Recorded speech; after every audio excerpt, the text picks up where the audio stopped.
Hello everyone and welcome to Wait. Go Anime. I don't want to do the song anymore, Oh, Harry. okay, fine. It's been 2 whole episodes and I just hate myself for it. Okay, we won't Like, have the song. I could find a song, just like some royalty-free song to put at the beginning. Oh yeah, let's try and go for like Beethoven's Fifth. That'd be great. I'm sure that would be amazing. Okay. Okay, right. So, hello everyone. A copy of Beethoven's Fifth and stick it off. Why? Okay, it doesn't matter. Hello everyone. Welcome to Happy Go Anime episode 3. Yeah. Hello, Ary. Hey, How are Maxy. you? I'm okay. I'm pretty good. Things are good. How are you? Yeah, not too bad. Not too bad. I've got the weekend off ahead. Yeah, that's pretty much everything. Not really a lot is going on, to be honest. Still watching anime. Still liking anime. Still wouldn't say I'm loving anime because it's a very polar relationship we've got going on, as I'm sure most anime fans have. But yeah, still sticking with the normal stuff. Watching Hanabado, as always. And still all up to date with My Hero Academia, which is latest episode I thought was okay. And then the more I thought about it, I was like, actually, that was just a shit time with the movie. I've not watched any Hanebado since the last time we did this, which was 2 weeks ago. Because I don't know, just Ayu and I have been having a hard time syncing up schedules with her working now. Yeah. So I've been keeping up with Hiroaka.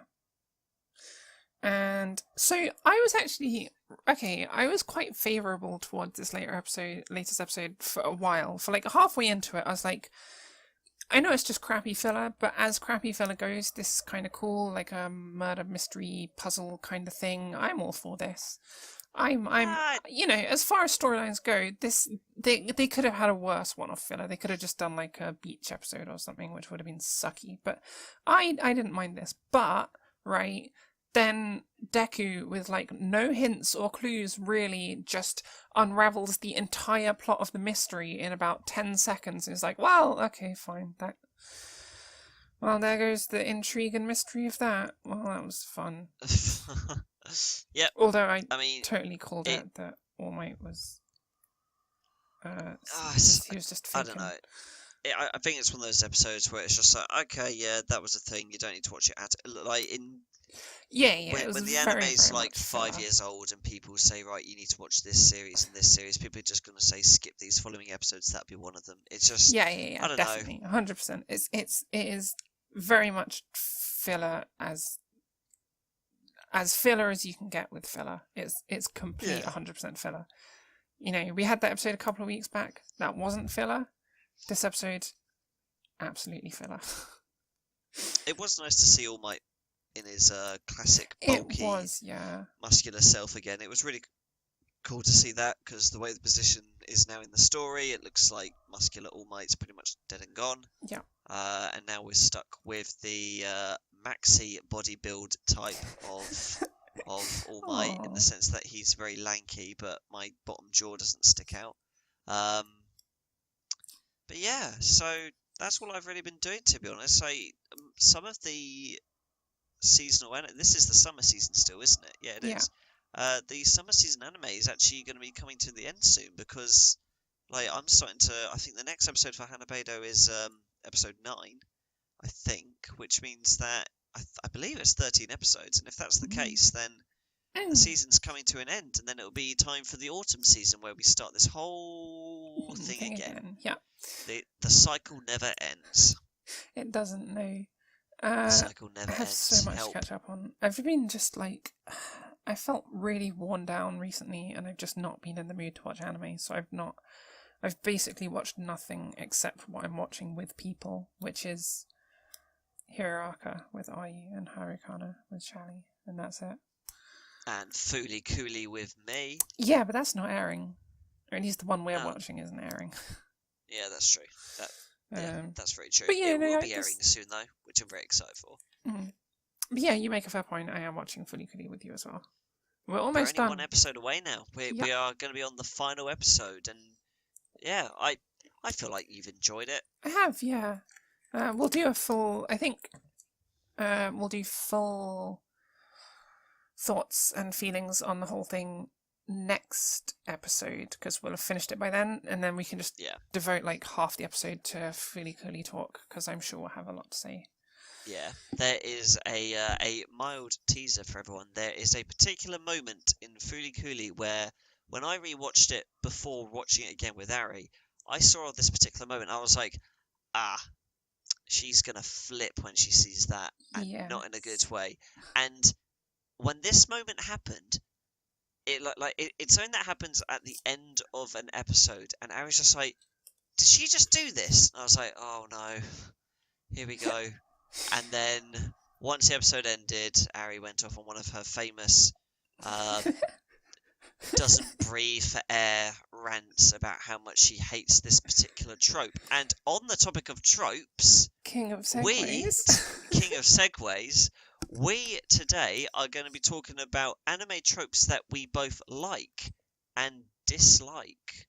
Now, I've got some minor picks on some tropes on anime, which I don't know if you can call them tropes, but they're like things that seem to happen in almost every anime, which you kind of think like, well, I think you're kind of just doing this for the sake of the fact that animes always do this. For example, one thing that I'm really tired of in seeing in animes a lot of the time is when a character trips and falls into a female character's boobs. Yeah, okay, accidental grouping. Yeah, that is on my list. I've never have I, and I don't think I've met or spoken to someone who's ever slipped over, knocked down a female, and then their head has gone straight underneath their skirt and they've seen a pair of pink lacy underwear. I'm not going to blame it on realism because it's anime, and if we all look like anime characters in real life, I think we'd actually look quite scary and not cute in any way. But it's just a bit like, does every single hapless teenage main character with a shit design and a bad generic haircut, or sometimes a too over-the-top haircut where spikes coming out of everywhere, need to see a potential cool love interest's underwear? It's just a bit demeaning. It doesn't need to happen. You don't always need... Also, who the hell's looking up skirts? Like, we're not bloody 6. Not to make it sound like that I was someone who was continuously looking up skirts when I was 6 years old. I was in no way a problem child. Let me just make that abundantly clear now. Ladies, do not worry. I will not look up your skirts. Maxy, I don't know why I need to make that comment. Stop now. Yes, Ary. So you're just digging yourself ever further into that hole. I haven't said anything. I've not been talking. I no idea what you're talking about. I'm innocent. So, with that, are we starting with our least favourite tropes and then going towards positive, or are we starting? Yeah, go on. Okay. Go on. Okay. My least favourite trope in anime, that I hate it more than anything else, more than any of the crappy fan service and stuff like that, is girls cutting their hair to show character growth. I hate it. I hate it so much. For a few mild reasons. spoiler is that a character in Fooly Cooly cuts her hair. Yes, she does. And I just knew that she was gonna be furious, and she was. I was so upset and angry. Oh my god. Because that probably is still, like, until that moment, that is still probably my favourite episode so far. I really, really enjoyed that episode. And I really, really liked the character. And she was really, really cool. And then I got really, really annoyed at her for cutting her hair. So, what is it about girls who cut their hair to show character growth that you hate so much? Okay, there's a few things. One is completely my own hang-ups about aesthetics and stuff. I prefer character designs, at least I prefer female character designs with long hair. It's just a complete 100% preference for me. There are vastly more characters that I prefer who have, like, that I prefer the designs who have long hair than short hair. There are characters with short hair that I like the designs of, but in general, long hair all the way for me. So in 99% of cases, the character looks much worse after the haircut, and it bugs me because usually I really like their designs and they go from really liking their designs to either disliking or just being not fussed about their designs, which upsets me because I like seeing cool designs and I like seeing designs that I think are awesome. I also just don't like how prevalent it is. I don't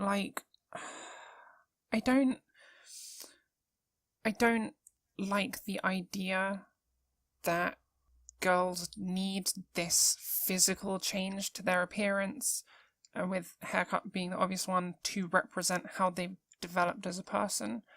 I just prefer that they be allowed to it's really hard to put into words. I don't know. I don't know how to word it. It's like I don't like that it feels like I don't like that these girls are given this I don't like that there needs to be a physical representation of it, because there's none for, like, for guys or anything. You'd rather it just be seen purely through like their development in the story and throughout like the series or through their interactions with individual characters. Yeah, I'd much prefer if it was just they were able to develop as characters. Yeah. And then we see them being different people. And there are examples of characters who have developed beautifully without ever having to deal with that trope, and I love it. And there are also there was the one that annoyed me most, okay, in the past, in recent memory, the example of this trope that annoyed me the most was in A Place Further Than the Universe. Yes. Because she says, they ask her if she wants to cut her hair, and she says no. And I'm like, oh my god, they subverted the trope. This is the best thing ever. I love it. And then at the end, she cuts her hair, and I was like, oh my god, you just, why? And she looks so crap with her short hair. Sorry, that was insulting. I don't care if it was insulting. I'm so sick of this stupid trope ruining my character designs. I hate it. I really, really hate it. There are a few examples of it done well. In my opinion, the best example of it is in Tengen Toppa Gurren Lagann, which I won't go into details of because we're watching Gurren Lagann after we finish Furikuri, and so I don't want to say in what way it happens or the reasons that make it as acceptable or anything. The other examples I don't mind are Akatsuki no Yona. Yona, the main character in that, goes from living a very sheltered, spoiled, princess-esque lifestyle to one of more adventure and danger and this kind of stuff. Basically, she was a princess, and then stuff happens, and then she is no longer the princess, and she's on the run, and she has to survive. And she cuts her hair for it because the long hair is no longer practical for her new lifestyle. But the reason that one works, in my opinion, is because this is minor spoilers for Yona, even though it's not really spoilers. She cuts it during a fight after someone grabs her hair. And she, someone, like a soldier guy or something, grabs her by the hair, and she, pulls the knife out of his scabbard or something and shears her own hair short. To get free of him. And I don't mind that because it makes sense both practically and the execution of it is, it's a flash moment of I need to do this or my life is in great danger. So I don't mind that. I think the way that the situation is written is good, and then the way it also plays into her character growth because of the forced change in her lifestyle also works. There are examples of this trope that can work. I just don't like when a character finishes their character arc and then the next time they show up, they just have short hair. It really, really frustrates me. It just bugs me to no end. If a character decides to grow their hair back out again, I'm all for that. Like, minor spoilers again, but Senjogahara in Monogatari cuts her hair and then grows it out again. Yes. Right. Anyway, that is my least favourite trope in anime that I have ranted on about for a short while.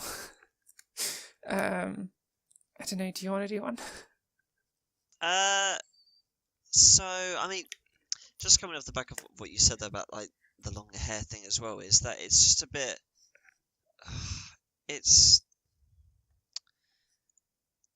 I don't really get why every single character needs to do it, because, like, they could just be that... Because once they've cut their hair, their character development does a... You know, they become positive in the right direction. Which is typically to go with the trope in the sense that once they've cut their hair, they develop in a way that typically you want them to develop. But why do they need to cut the hair? Like, why? Like, what is this to show? Now, is it something that perhaps it's like a Japanese thing, where cutting your hair from being long to short is perhaps like a sign of you letting go of the past, or growing up, something like that, maybe? I've got no idea. But I'm not but like necessarily sure it is, because I feel as though it's a trope that does come up in Western media occasionally as well. possibly, but it's just one of those things where it's like, but surely they can just be this strong character, A, from the start, or B, just they don't have to take a knife to their hair. Like, the first time I saw it happen was in an episode of Naruto where Sakura cuts her hair. And it made them make a huge deal of her cutting her hair, like a huge deal of it. Like, there's like a slow motion shot and it cutting away and everything. And then she becomes like this. Well, the character itself is whatever you want to make of it, but then automatically you can see her being, a bit more of like a badass, a bit more of like a stronger character. But it's like you can show development without having to have a physical representation, just like you said. It just seems a bit it seems a bit lazy, really, because it feels like you need to do like a big shining billboard and say, look, character development incoming, sort of thing. I think that's how I personally see it. I think you saying what you just said has got me back to the point of what I was trying to say and wasn't able to articulate, which is I would prefer it if... I don't like that they have to get rid of what is a decidedly feminine aspect of their appearance and arguably, not completely, but give them a more androgynous or masculine appearance in the cutting of hair, because typically guys have shorter hair, while long hair is typically a more feminine thing. I would prefer if girls were allowed to be as feminine as they want while still being able to show that character growth. Because I don't necessarily believe that in some cases it's really in character for the character to cut their hair, but it's just done anyway because it represents their growth. It's like, I would prefer that we don't have to be like, oh, she's grown out of this more feminine, weak-minded stuff and is now stronger, and yeah. And it's like, let her be feminine and strong. What's wrong with that? That's what I was trying to articulate earlier and didn't say it. I feel, right, like in these, I come off as such... I feel as though I come off as, like... I don't know. I don't want to say certain words. But I feel as though fine. I come off as someone I can be the outspoken one. Who is putting too much focus on female representation in media So how I I worry I'm coming across when really I just like cool girls. don't worry about it too much. I mean, this is about us, just representing our views on there as well, so it's fine. Yeah. So don't worry. One thing as well that I so have you noticed as well, while on the topic of hair, and this leads into another trope, the single female teacher in a classroom, in most anime, has got long hair the majority of the time, I find. Um. I hope you get what I'm talking about, because we have like a anime where there's a classroom, and then like the cool teacher who's typically single. She smokes a lot as well, and then she's just she's cool, calm, and collected. She's probably got a few guys on the go. She don't give a shit. She just doesn't care. Please tell me you know the type of image I'm talking about, Yeah. because I've seen this. Oh, thank God, I'm not going insane. I know exactly the kind you mean. I'm wondering, are you leaning towards or against this trope? Oh, I don't mind that trope, actually, to be honest. It was just something I just thought about, since I actually don't normally see that particular type of character very often with short hair. But that trope's fine. In fact, to be honest, a lot of the time, though, those teachers are actually kind of hot, so I'm all for it. I really like a lot of those characters. I love the teacher from Oregairu. I don't know what one that is. How do you spell that? It's the full title is Yahari Ori no Seishun Love Comedy wa Machigateru, or however it's pronounced. I probably butchered that. I will look that up later, because that is way too long for me to try and spell. The English title is My Youth Romantic Comedy is as Wrong as I Expected, or something like that. My Youth Romantic Comedy is as... Just search that and then teacher. Is as wrong as I expected. Okay.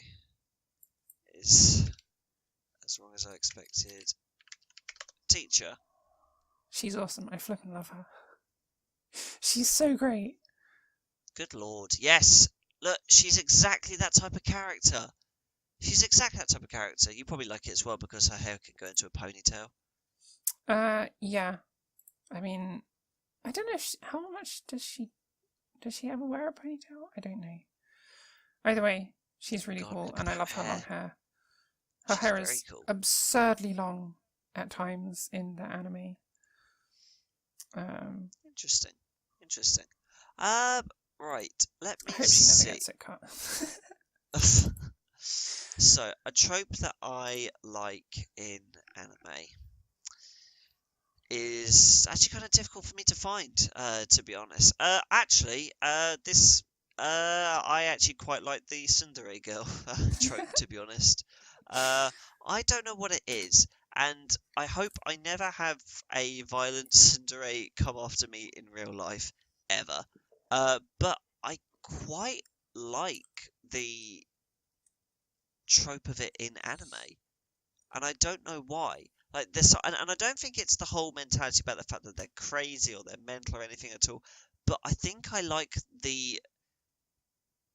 I think what appeals to me. This is going to make me sound so weird, but it's the look they have on their faces when they are like a bit in that obsessive mood, where like the color from their eyes fades away a bit, and they're just focused on one thing. They might have like a little smile on their face to be like, "What did you say?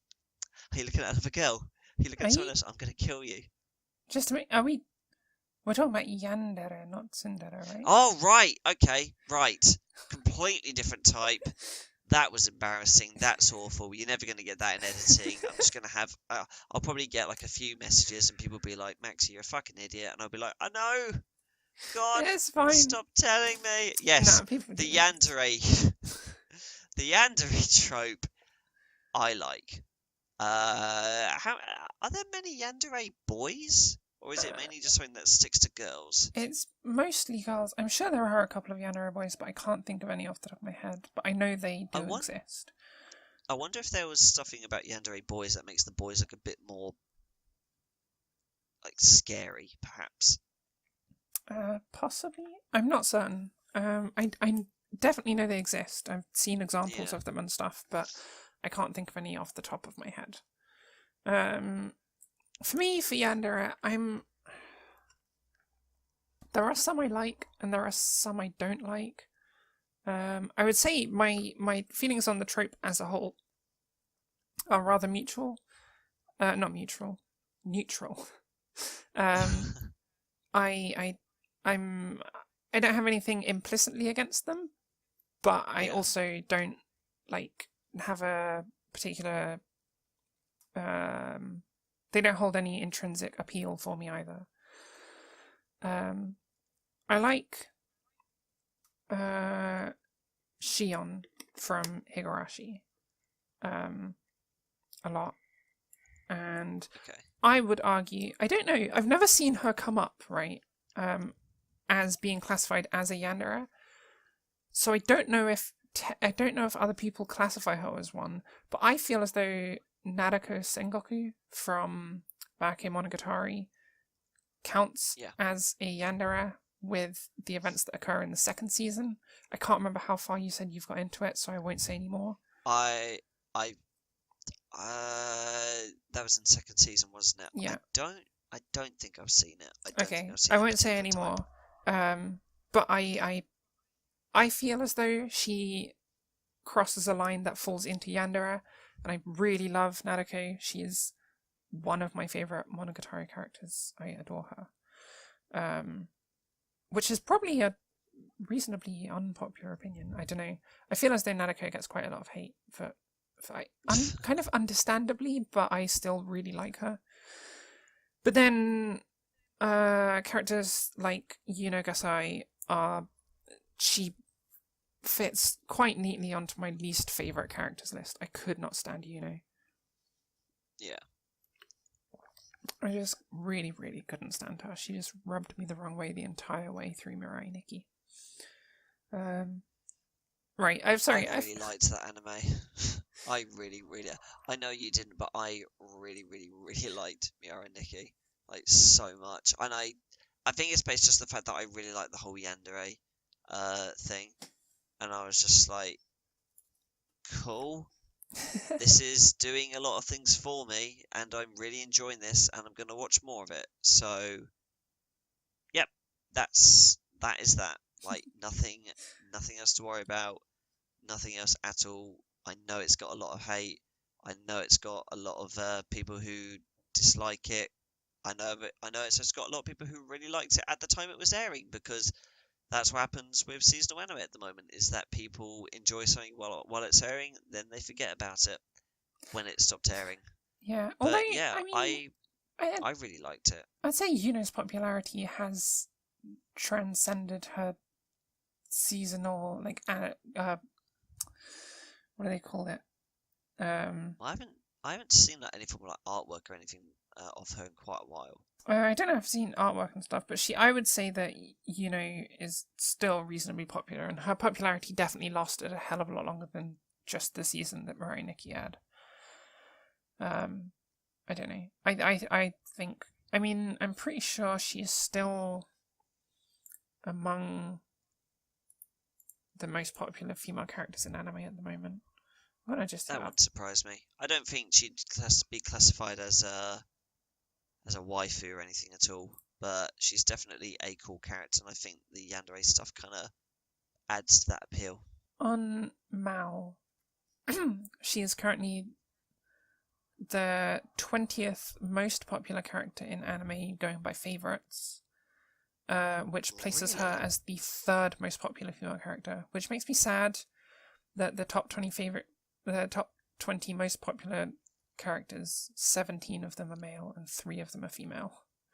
And 2 of them are characters I do not like at all. Okay, again, that's not quite fair. I mean, the 3 are Kurisu, Rem, and Yuno. And I don't like Yuno, and I don't mind Rem, but I have a reputation for hating Rem, because I don't hate Rem. I liked Rem, but I felt that her popularity was undeserved. I don't think you do like Rem. I've heard the things you said about Ren supporters. Yeah, Rem supporters. I don't like Rem supporters. That's different from not liking Rem. I would say Rem is a 6 out of 10 character. She's pleasant, she's nice, she's she's cute, she's pleasant. That speech in episode 18 was beautiful and really good.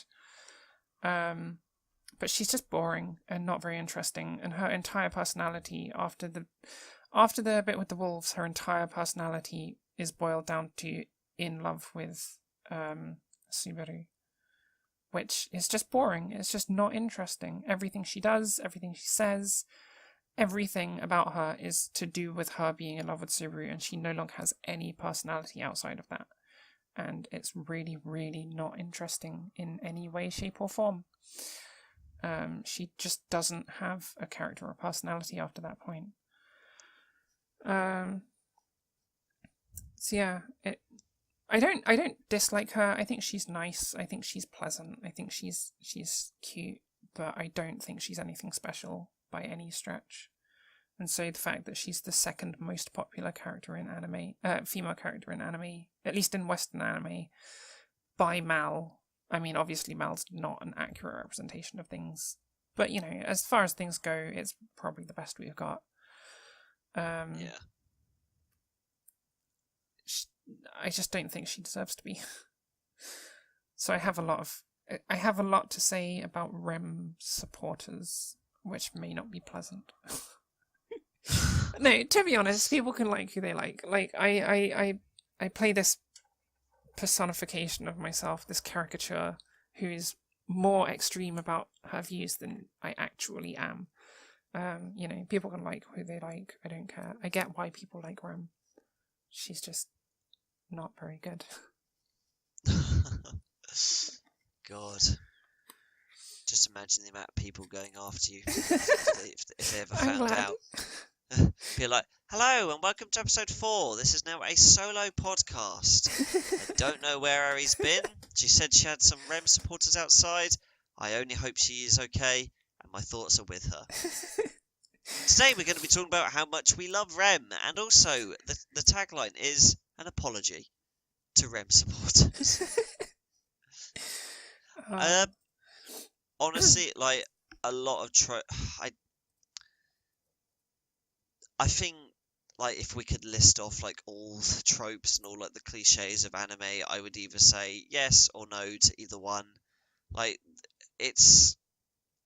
I feel like it's mainly the tropes and stuff that I consider to be a bit demeaning to other people that typically bum me out a lot. Like, something that really annoys me for some reason is sometimes how, and this works in like a slice of life or a comedy anime or anything like that, and you would never see it in a serious anime at all. But when two people are talking, and this could be quite specific, but it's always just really bothered me. But like, two people are talking, and then out of nowhere, a third character arrives and says something mid-sentence. So it could be like, I know, you and I are talking, and I say, what did you have for dinner? And then all of a sudden a third person comes in and says she has beans on toast. And then we both pause for a bit, look at said person, and then we go, whoa! Because they've just appeared. I hate it when that happens. I hate it when that happens, because when someone walks into a room, you don't go, whoa! Yeah, what are you doing here? I didn't see you there. You go, oh, shit. Fuck. When did you come in? Like, it's almost like a little, oh, jeez. Like, that's it. Not a, Nanny! It's like, oh, shut the fuck up. Like, shut the fuck up, right? She's there. Just fucking, or like the character's there. Just fucking do the conversation. Prick. I don't like that. It really annoys me. It's like, oh. Fair enough. I know a lot of people have problems with like the kind of the realism. No, not really like just the strange and varied noises that characters make that no one in real life would actually make. So I guess it does fall under realism. But I think it depends on context again. I mean, I'm guilty of having watched that video on YouTube of like every noise that Kumiko makes in the entirety of Hibika Euphonium, and it's like a 20-minute long video of just her making various different noises. And it's kind of great, but I also get why people wouldn't like it. That's quite a good little praise though for the voice actress probably though, for being able to do all those different noises. Yeah, her VA is fantastic. I can't remember who she is off the top of my head, but I know that she's done a number of like standout performances. I think the Pedantic Romantic did a video on her. If I'm thinking of the same, is it Aoyuki? No, maybe Aoyuki's mentioned alongside her. I don't remember. I might be wrong. The Pedantic Romantic might have done a video on someone else, but I feel as though she did a video on the voice actress for Kumiko. Yeah. I just don't remember her name. Oh, right. Any other tropes particularly? I've still got a few written down that I really like. To be honest, I'm kind of out of all the tropes. To be honest, I'm sure there's like little ones that I could pick out, and I really did try and rack my brain, but the only ones that really came to mind were the facts where the ones I've already listed, in the sense that like you fall over and it's inappropriate groping, or the random third person appears and then there's an over dramatic reaction. A trope I didn't like for until the longest time, until I watched Hunter x Hunter, was the fact that I had a feeling that most shonen anime were the same in terms of like fighting against an overpowered villain. And then I watched the Chimera Ant arc, and I was like, okay, well, this proves that they can do this differently, and I'm no longer going to complain about it ever again, because that is a terrific arc, and that manages to completely put the whole classic shonen anime arc against an overpowered villain on its head. Yeah. And it did not go in any way, shape, or form the way I thought it was going to be going. So yeah, I'm done in terms of like the tropes that I want to complain about. I mean, if you give me a huge list, I can either, I will go off your list and say whether or not I like or dislike those tropes that you have. Okay, I've got a few so I spent all night last night, well, not all night, but like a good few hours just browsing TV tropes and looking through various anime and various characters that I like and stuff. And there are definitely character archetypes that particularly appeal to me. Yeah. Which generally fall into badass girls, sometimes with swords, like, and sometimes with ponytails, like Kanzaki Kaori from Toriyama Majutsu no Index, Yuzuriha from Uniel, Homura from Senran Kagura. I'm sure there's a bunch more. I'm just drawing a blank. I didn't write down their names because I was like, I'm not actually going to talk about these, and now here I am talking about them anyway. But basically, if you've got a cool girl who usually has a sword and is usually pretty badass and sometimes has a ponytail, I'm all over characters like that. I love them. Signum from Nanoha. There's tons of them. There's so many of them. There's no point in trying to list them. Erisa from Fairy Tail. I've never actually watched Fairy Tail, and I feel as though a lot of people don't like Fairy Tail. But at the same time, I feel as though if I watched it, I would really, really like Urza. I feel like she's very much my type of character. Yeah, she's got some outfits which I think you are just going to... I did yeah. draw her once in whichever one has like the wings, and she has like 2 swords. She's got like some sort of wings and various sort of metal. I don't know. I did draw a picture of her once. I'll see if I can find it and show you at some point. Right, okay, the ones that I actually written down. Okay, so my low-key favourite archetype, character archetype, is, it's not one that comes up very often, But whenever it does, I really, really love the character. Even if they're not necessarily like among my favorite characters ever, there's just something about them that just I've never found a character like this that I don't immediately love. Yeah.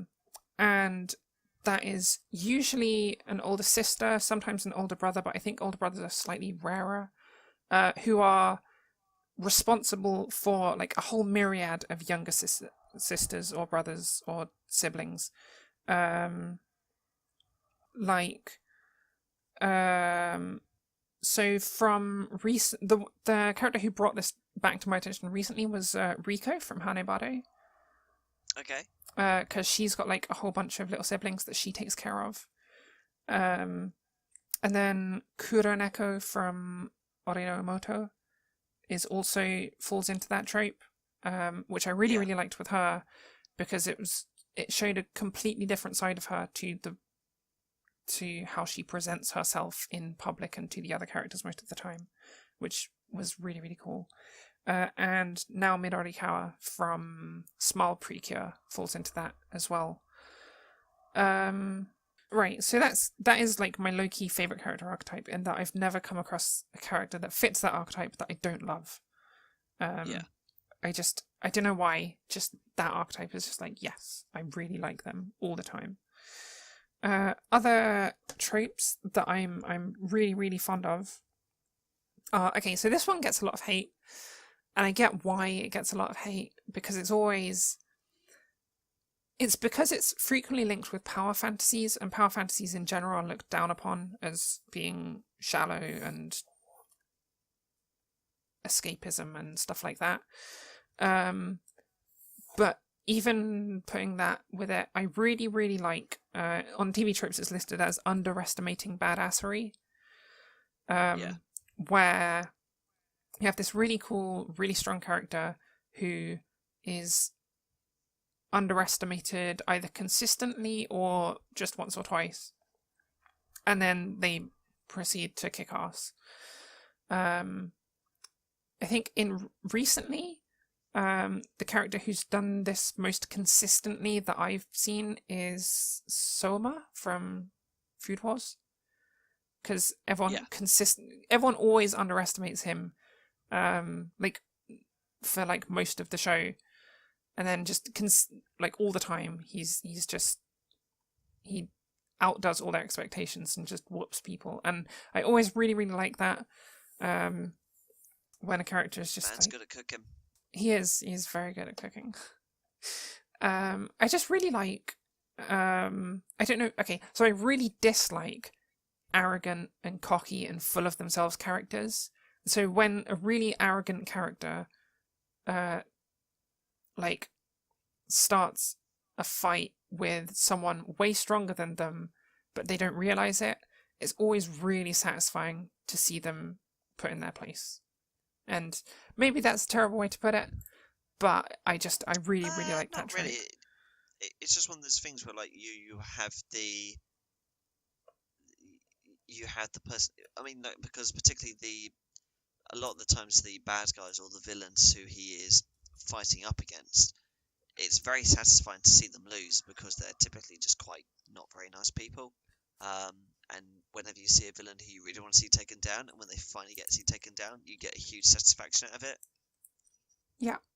I think the scene that started my love of this trope was, you know, Dragon Ball Z. You know when Goku first arrives on Namek? Yeah. And Vegeta and Gohan and Krillin have just been getting whooped by the Ginyu Force. And Goku just shows up and just destroys them. I love that so much. He just absolutely messes them up. Ever since then, I have loved that. Like, I've loved it so, so much. So that's one I've got down. Another that was brought to my attention by some sort of... I can't remember what it was, but I was watching a video recently by someone and they mentioned it. It might have been the explanation point. Okay. Explanation points video. I think it was explanation points. videos on Sword Art Online Abridged. In that he Okay. mentions the trope of the OP playing over the climax of the series, and I love that trope. That trope is always so cool and so hype when you get to that final big confrontation, and then you hear Yeah. the opening theme kick in, and you're like, it's about to kick off. This is the best. I really, Shit really is about to get real. yes. I love that Kill la Kill had like all three. It had like it plays the second OP, then it plays like the first ED or something, and then it plays the first OP over 3 different climaxes. It's just Kill la Kill being as over the top as ever, and I love it. So, That is, yeah. I mean, Kill la Kill is a good example of it because particularly the soundtrack is so good in that show that when you hear those like tracks, so like it's where she says "Don't lose your way" and stuff yeah, like that as well, and they're just fighting midway through. It's bloody insane, and it just makes you want to. It makes you feel like that you can just take on the world. yeah, yeah. I definitely know what you mean. It's full of like fantastic insert songs. Insert songs as well are, I don't know if they're a trope, but Insert songs are insert songs liked are by really, both really of us. 10 out of 10. yeah. And you're right, Kill la Kill does benefit from the fact that it has an absolutely fantastic soundtrack by, I think, Hiroyuki Sawano? Is that right? Is that his name? I think so. Who also did Recreators, Attack on Titan, Blue Exorcist, among other things.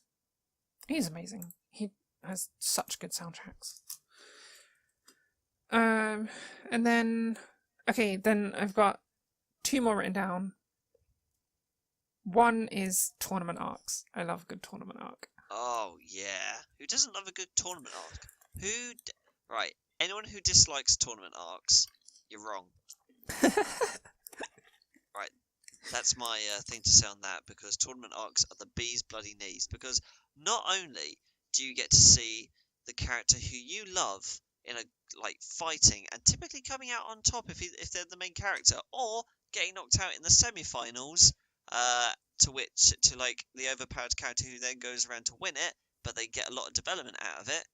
You also get to see some characters who are pretty cool, who don't get to see a lot of action or screen time very often, and they get typically knocked out in the first round. But you know what? They try their goddamn best. I bloody love tournament arcs. Yu Yeah. Yu Hakusho's tournament arc, I think, is my favourite tournament arc ever because it's just one big tournament. God damn, I love that arc so much. I'm all for tournament arcs. Let's have a tournament arc right now, Ary. How do we have a tournament arc right now? Well, we'll just do each individual fight. Simple. What? Go! Right, first round. Maxy versus Ary. Round 2, Ary versus Maxy. Round 3, Maxy versus Ary. Round 4, Ary versus the world. There we go, curveball. Didn't see that coming, did you? No. Which world? The world or like Dio Stand? Oh no, you'd be fucked against either one, really, won't you? So, yeah, true. so like, you can choose. Either way, it's your funeral. Good luck. I feel as though I'd have a better chance against the actual world than I would against Dio Stand. Yeah, depends if you can bring like a weapon or not. I mean, maybe they'll let you have like a baseball bat. Maybe. In terms of like a handicap.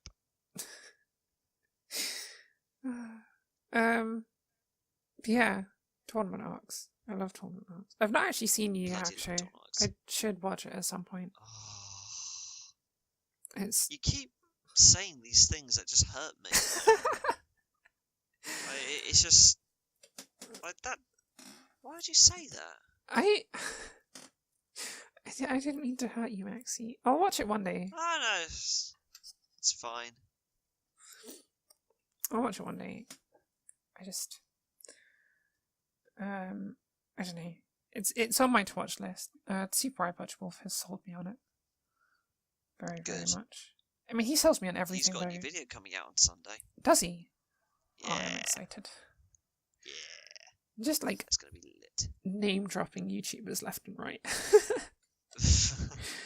People whose content is probably a bit better than ours, so they will go watch theirs. Yeah. Everyone just stop listening to our podcast and just go watch everything Super Eye Patch Wolf has ever done. But if you want to send us some money, that'd be great. We don't have any way for people to send us money, Maxy. If you want to privately message me money, I'll give you my bank details. No problem. Thanks.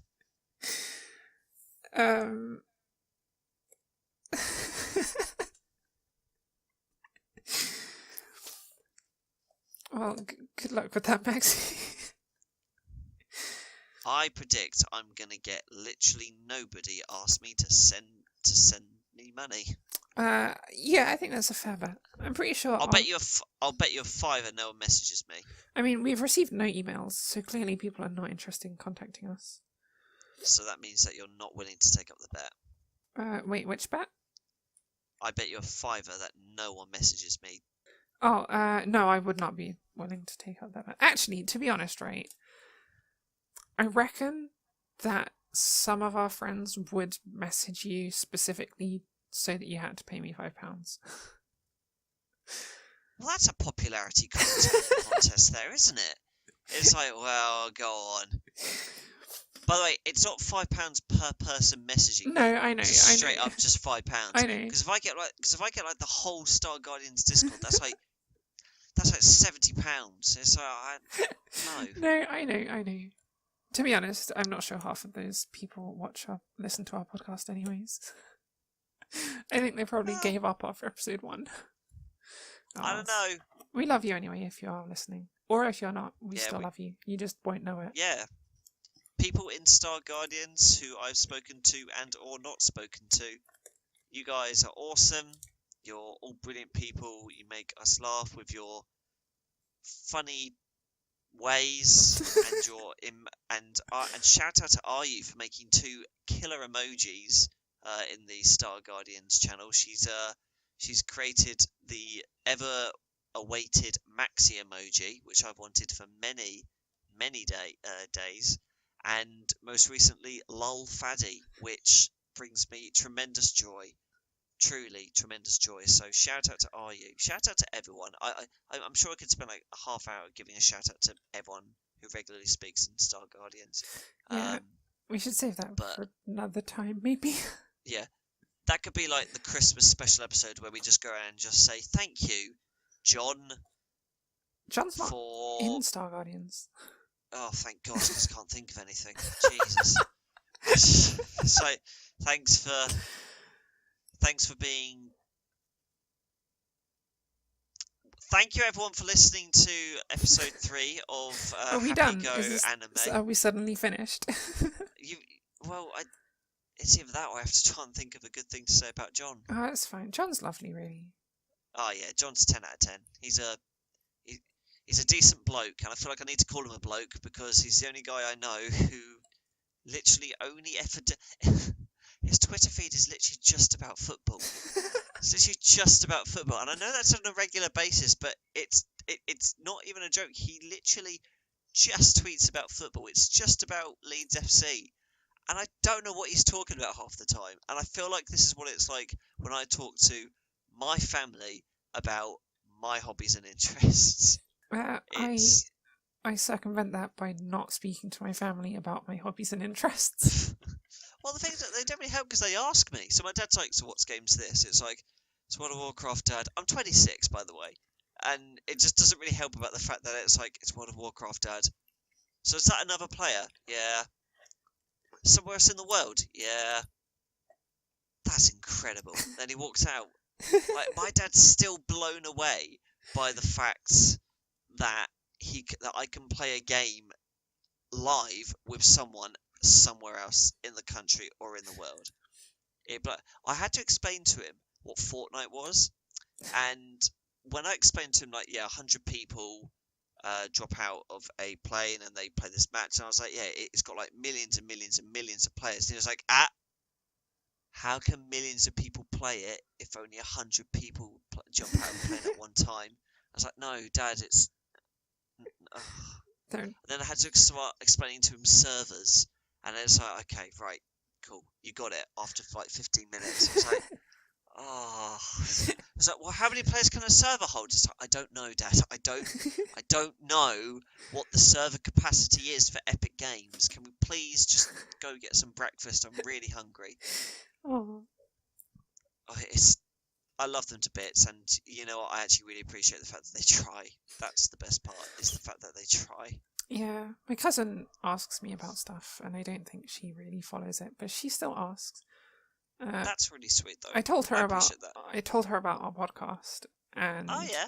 she asked what each episode was about. She's like, "Okay, what's this episode about? Okay, what's this episode about?" And trying to explain to her what Kill the Kill was without having any knowledge of anime in general was very, very difficult. And I had to try and find ways to describe it that didn't make me sound like a terrible person. It's about these high schoolers who are pretty much naked all the time. They're quite naked, and they are quite naked. And they fight with swords, and they fight other people who wear uniforms that give them magical powers. And she wants to avenge her dad's death. Okay, I probably shouldn't have said any of that, but okay. I'll. Can I edit that out? I can probably edit that out. You can probably. I'll probably edit out Kill the Kill spoilers. But in regards to telling my cousin, she's never gonna watch this, so she doesn't care about spoilers. I can tell her as much as she wants to know. Okay, my last trope that I want to quickly get off my chest that I really, really love. It's no secret that I am a massive, massive Yuri fan, and I adore Yuri in pretty much all of its forms. And oh my god, I love Yuri. My favorite trope in regards to this is like, okay, it didn't have a Wikipedia page, probably for not a Wikipedia, a TV Tropes page, probably for obvious reasons because it's a bit of a weird thing. But what I really, really, really like is what I have called the low-key lesbian trope, which is where just partway through a series without any other, partway through a non-Yuri series, so it doesn't have anything to do with Yuri, just one of the female characters comes out as gay, and then it's just kind of moved on from or touched on a bit here and there, but it's not like a big part of their character, it's just something about them. And it's not like a big thing or anything, it's just, oh yeah, also by the way, they like girls. It's like, I really, really, really like that when it's done like that. And the two examples I have are Sumizome from Inari Konkon Koi Iraha, who just like partway through the series just tells her friends, by the way, I have a crush on our other friend, and they're like, oh, that's cool, we'll try and get you together. And then it's touched on a bit here and there, but otherwise it's just like, okay, cool, so she's gay, which is awesome. And my other example is it only extends for one season. The series has 4 seasons, and most of them are crap. And it is it's Ikitosen, which is like a really, really fan servicey, ecchi action series from the like mid 2000s that has no relevance anymore whatsoever.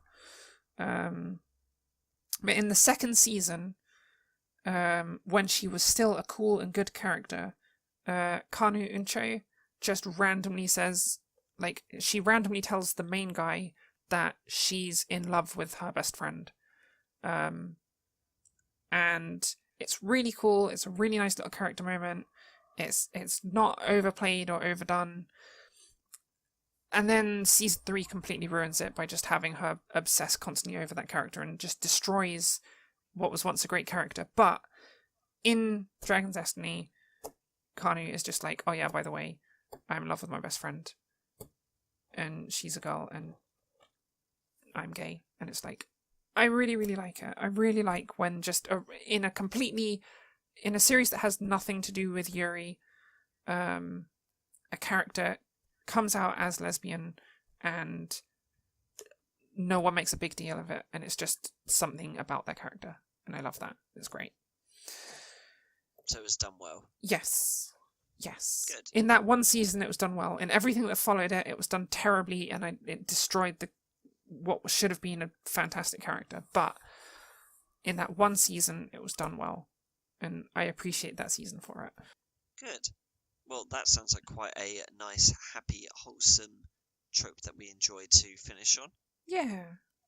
So, yeah, that's kind of everything, I think, for this week's episode. Thank you, everyone, for tuning in and listening to us ramble about the tropes that we like and dislike. Mm-hmm.